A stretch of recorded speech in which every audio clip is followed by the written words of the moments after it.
यापूर्वी आपण practice set 3.3 मधील 3 गणितं समजावून घेतली होती. आज आपण चौथ्या गणिताकडे जाणार आहे. यातील काही गणितं 3 मार्कापर्यंत विचारले जाऊ शकतात, थोडीशी मोठी आहेत. चौथं गणित, in an AP 19th term is 52 and 38th term is 128. Find the sum of first 56 terms. यापूर्वी आपण एक गणित थोडंसं वेगळ्या पद्धतीनं पाहिलं होतं, तसंच हे गणित आपल्याला पाहायचंय.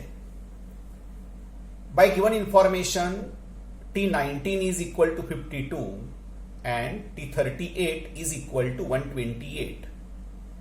19वी टर्म आणि 38वी टर्म आपल्याला दिलेली आहे. यावरून आपल्याला प्रत्यक्ष ए आणि डी च्या किमती न काढता 56 टर्म्सची बेरीज काढता येते. हे अपवादात्मक गणितामध्ये करता येतं. या प्रॅक्टिस सेटच्या शेवटी आपण या प्रकारच्या गणितांची रिव्हिजन करणार आहोत. आपल्याला माहित असलेला फॉर्म्युला पहिल्यांदा वापरायचा. Tn is equal to A plus N minus 1 into D. T19 is equal to 52 which is given. त्यामुळं 52 is equal to A plus 19 minus 1 into D. Therefore 52 is equal to A plus 18 D. त्यामुळं पहिलं simultaneous equation तयार होतं. A plus 18 D is equal to 52. हे एक linear equation मिळालं, equation number 1. सिमिलरली T38 आपल्याला 128 दिला होता. त्यावरून आपण ती किंमत भरल्यानंतर 128 is equal to A plus 38 minus 1 into D. Therefore 128 is equal to a plus 37d and therefore a plus 37d is equal to 128. Equation number 2.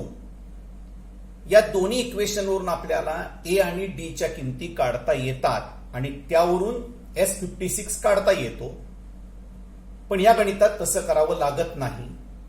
आपण दोन इक्वेशनची फक्त बेरीज करायची. Equation number 1 plus 2. a plus 18d is equal to 52, a plus 37d is equal to 128. त्यांची बेरीज झाली 2a plus 55d is equal to 180. Equation number 3.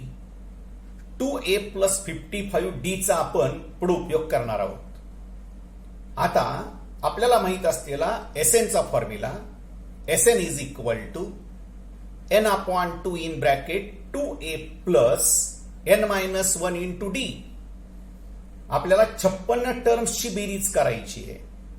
Therefore S56 is equal to 56 upon 2 in bracket 2a plus 56 he n ची किंमत minus 1 into d. आपल्याला a आणि d दोन्ही किमती माहित नाहीत. Therefore S56 equal to 56 ला 2 ने डिवाइड केल्यावर येणार आहे 28.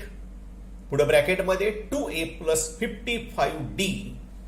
आता ब्रॅकेटमध्ये जो 2a प्लस 55d मिळाला त्याची किंमत आपल्याला इक्वेशन नंबर 3 मध्ये मिळालेली आहे. ती आपण किंमत त्या ठिकाणी परत ठेवून टाकू. Therefore S56 equal to 28 into 180. तर सपोर्ट द्या फ्रॉम इक्वेशन नंबर 3. दोघांचा गुणाकार 5040. Therefore, the sum of first 56 terms in the given AP is 5040. आता पाचव्या गणितामध्ये आपल्याला ऍक्टिव्हिटी कंप्लीट करायची आहे.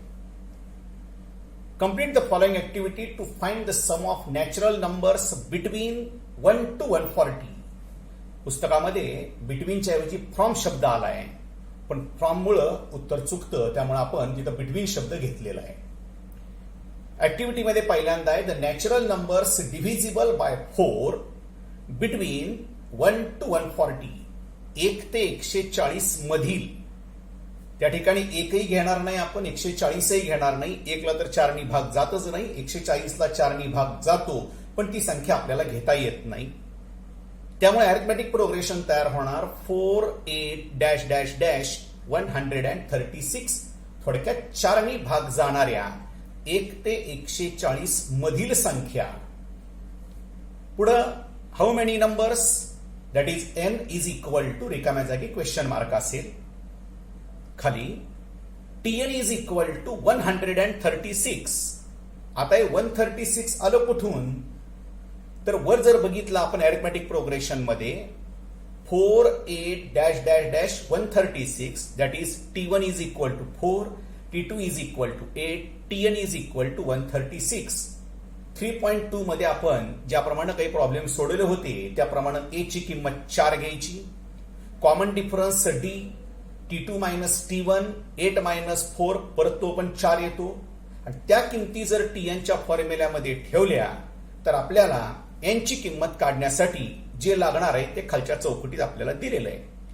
tn 136, a4, d4. खाली आपण फॉर्म्युला मांडला आणि त्या फॉर्म्युल्यामध्ये पुढे किमती भरल्या. डायरेक्ट त्यांनी हिशोब करून n ची किंमत 34 इथपर्यंत आपल्याला दिलेलं आहे, मधल्या स्टेप्स दिलेल्या नाहीत. n आपल्याला 34 मिळाल्यानंतर आपण Sn चा फॉर्म्युला वापरायचा आणि त्याच्यामध्ये S34 is equal to n ची किंमत 34, या ठिकाणी a ची किंमत 4 आणि d ची किंमत 4 ठेवायची. परत सगळं कॅल्क्युलेशन करायचं, उत्तर येणार त्याचं 2380. कॅल्क्युलेशन फक्त व्यवस्थित करायचंय, याच्यामध्ये फक्त आपल्याला रिकाम्या जागा भरायच्या आहेत. आता 6व्या गणितात sum of first 55 terms in an AP is 3300.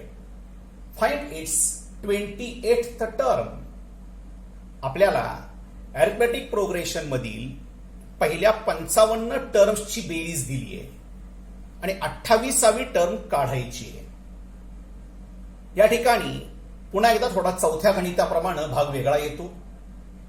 कुठेही आपण a d यांच्या किमती काढायला जात नाही. या ठिकाणी थोडा वेगळा भाग असा आहे की आपल्याला 55 टर्म्सची बेरीज दिलेली आहे. 55 आणि 56, 56ला 2 ने भागल्यावर 28 येतं, म्हणून आपण 28वी टर्म काढू शकतो.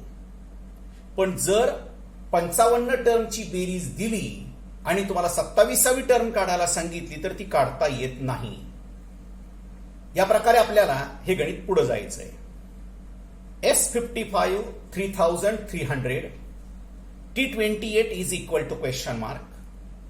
आपल्याला Sn चा फॉर्म्युला माहित आहे, त्यात आपण किमती भरत जाणार आहे. Sn is equal to n/2 in bracket 2a plus n minus 1 into d. S55 is equal to n ची किंमत 55/2, ब्रॅकेटमध्ये a पण माहित नाही, d पण माहित नाही, फक्त n ची किंमत 55 आपल्याला माहिती आहे. Therefore 3300 is equal to 55/2 in bracket 2a plus 55 मधनं 1 गेल्यावर 54 आले 54d. पुन्हा एकदा 3300 इज इक्वल टू 55/2 इंटू त्या ब्रॅकेटमधून आपण 2 कॉमन काढले, त्यामुळे ब्रॅकेटमध्ये a प्लस 27d राहिले. 2 कॅन्सल होतील. 3300 is equal to 55 in bracket a plus 27d. 55 नी उजव्या बाजूला मल्टिप्लाय केले, अलीकडे आल्यावरती डाव्या बाजूला त्याने डिव्हाइड करायचं. 3300/55 is equal to a plus 27d and therefore त्यांचा भागाकार 60 येतो.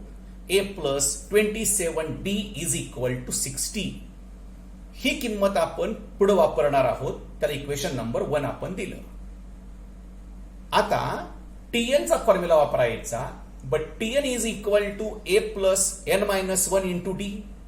आपल्याला 28वी टर्म काढायची आहे. T28 is equal to a plus 28 minus 1 into d. Therefore, T28 is equal to a plus 27d, की जी किंमत आपल्याला इक्वेशन नंबर 1 मध्ये मिळालेली आहे 60. त्यामुळं therefore T28 is equal to 60, त्याला सपोर्ट द्यायचा फ्रॉम इक्वेशन नंबर 1. आता 7व्या गणितामध्ये. In an AP sum of 3 consecutive terms is 27 and their product is 504. Find the terms. ब्रॅकेटमध्ये त्याने आपल्याला दिलेलं आहे की assume that 3 consecutive terms are a minus d, a plus d. आता नॉर्मली आपल्याला माहित आहे की पहिली टर्म a असती, दुसरी a plus d, तिसरी a plus 2d. पण या ठिकाणी जर त्यांनी दिलेल्याप्रमाणे टर्म्स घेतल्या तर गणित थोडं सोपं जातं. आता या टर्म्स आल्या कशा? त्यांनी दुसरी टर्म ए घेतली, त्याच्यामुळे पहिली टर्म घेताना डी वजा करावा लागेल, कारण पुढची टर्म घेताना आपण डी ऍड करत असतो. त्यामुळे त्यांनी असं कन्सिडर केलंय की पहिली टर्म ए मायनस डी, त्यामुळे दुसरी टर्म झाली ए आणि तिसरी टर्म झाली ए प्लस डी. हेच गणित आपल्याला पहिली टर्म ए, दुसरी ए प्लस डी आणि तिसरी ए प्लस 2d घेऊन सोडवता येतं. पण या पद्धतीनं थोडं सोपं जातं. Consider 3 consecutive terms of given AP are a minus d, a and a plus d. दोन कंडिशन्स आहेत. आपण पहिली कंडिशन वापरणार आहे. बाय फर्स्ट कंडिशन त्यांनी सांगितलेलं आहे सम ऑफ 3 consecutive terms, क्रमांक ज्या 3 संख्या आहेत त्याची बेरीज 27 आहे. त्या 3 संख्या आपण मांडल्या a minus D plus A plus D is equal to 27. खालच्या स्टेपला आपण ब्रॅकेट सॉल्व्ह केले. a minus D plus A plus D is equal to 27 plus D minus D cancel झाला, त्यामुळे फक्त राहिले 3a is equal to 27. a is equal to 27 upon 3, a is equal to 9. त्याला equation number आपण 1 दिलं. पहिल्या condition नुसार आपल्याला डायरेक्ट ए ची किंमत मिळाली. बाय सेकंड कंडिशन पुढे सांगितलं होतं देअर प्रोडक्ट इज 504, त्यांचा गुणाकार 504 आहे. आपण तिन्ही टर्म्स मांडल्या A minus D into A plus D is equal to 504. Therefore आता ज्या ठिकाणी ए दिसतो तिथं आपण 9 किंमत ठेवत गेलो. 9 minus D into 9 plus D is equal to 504. आता आपल्याला 2 ब्रॅकेट्स दिसतात. एका ब्रॅकेटमध्ये बेरीज आहे, एका ब्रॅकेटमध्ये वजाबाकी आहे. 9 प्लस डी, 9 मायनस डी. हे ब्रॅकेट आपण एलएचएसला ठेवले. जी मिडल टर्म होती 9 ओनली, त्यानं अलीकडे गुणले, पलीकडे गेल्यानंतर उजव्या बाजूला आपल्याला भागायचं आहे. 9 minus D into 9 plus D is equal to 504 upon 9. अलीकडं A plus B into A minus B is equal to A square minus B square याचा उपयोग केला. एकदा बेरीज एकदा वजाबाकी. Square of first term 9 square minus square of second term D square is equal to 56. 56 हे 504 ला 9 नी भागल्यानंतर आलं. अलीकडं 81 minus D square is equal to 56. आपण मायनस डी स्क्वेअर पलीकडे नेले, 56 अलीकडच्या बाजूला घेतले. 81 minus 56 equal to D square, therefore D square is equal to 25. आपल्याला माहित आहे प्रत्येक नंबरला 2 स्क्वेअर रूट्स असतात. देअरफॉर D is equal to plus or minus 5. 25 चं square root plus or minus 5. आता डी ची किंमत एकदा 5 घ्यायची आणि एकदा मायनस 5 घ्यायची. त्यामुळे टर्म्स आपल्याला उलट्या सुलट्या मिळतात. पहिल्यांदा if D is equal to 5 then the terms are. आपली पहिली टर्म होती ए मायनस डी. ए ची किंमत 9, डी ची किंमत 5. 9 मायनस 5 इज इक्वल टू 4. दुसरी टर्म ए 9. तिसरी term A plus D 9 plus 5 is equal to 14. आता डी मायनस 5 घ्यायचा. If D is equal to minus 5 then the terms are. पहिली ए मायनस डी. ए ची किंमत 9, डी ची किंमत मायनस 5. त्यामुळे 9 मायनस इन ब्रॅकेट मायनस 5 ते मायनस मायनस प्लस तयार झाले. 9 plus 5 is equal to 14. A is equal to again 9 आणि last term A plus D. 9 plus D ची किंमत minus 5 plus minus minus 9 minus 5 is equal to 4. त्यामुळे आपण उत्तर दोन प्रकारे मांडायचं. Therefore 3 consecutive terms of given AP are 4, 9, 14 और 14, 9, 4. आज आपण 4 पासून 7 पर्यंत ही 4च गणितं पाहिली. सर्व गणितं महत्वाची आहेत. कमीत कमी 2 ते 3 वेळा लिहा, सराव करा. काल 3 गणितं आपण पाहिली होती. अजून यातली 2 गणितं पुढच्या व्हिडिओमध्ये आपल्याला